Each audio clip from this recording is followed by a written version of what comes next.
Do crte razdvajanja hrvatskih i muslimanskih snaga u BiH primjerje se i danas poštuje. Naša ekipa bila na uskopaljskom i ramskom dijelu. Iz Gornjeg Vakufa vijest dana iz Herceg Bosne. Muslimanski i hrvatski predstavnici potpisali su dogovor po kojem će od sutra početi oslobađanje i razmjena zatočenih i zarobljenih osoba po načelu svi za sve. Po tom dogovoru sutra će muslimanska strana osloboditi 73 pripadnika HVO-a iz istočnog dijela Mostara i oko 300 iz zatvora u Bugojnu, a hrvatska će strana pustiti 500 zarobljenih pripadnika muslimanskih snaga. Hrvatska strana će sutra omogućiti i odlazak 2 muslimanska helikoptera koja su držali u Međugorju upravo roditelji i najbliži zarobljenih civila u muslimanskim zatvorima. Inače, na bojištima Herceg Bosne i danas razmjerno mirno. Samo ove brojne prazne čaure svjedoče, na primjer, koliko su se borbe protekli mjeseci i vodile ovdje na ramskom bojištu.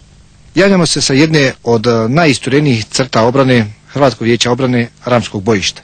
Htjeli smo ovdje naprosto od vojnika da čujemo odgovore na neka pitanja. Do kada? Vjeruju li u mir? Što mislite o onome što se danas potpisalo u Washingtonu?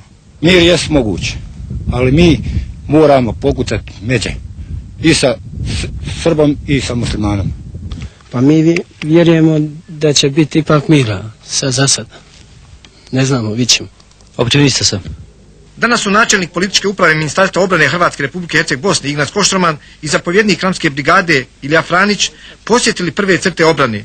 Mi ćemo poštivati postignuto primirje. Mi smo u ovim političkim pregovorima i ostvarili naš politički cilj da Hrvati budu konstitutivni narod na prostoru Bosne i Hercegovine i kroz kantone ili vele županije mi ćemo imati potpuni izvorni suverenitet hrvatskog naroda.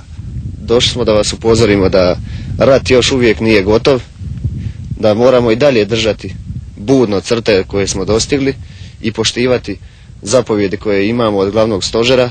Međutim, mi moramo jačati vojsku i vojni ustroj jer to je garant opstojnosti Hrvatske.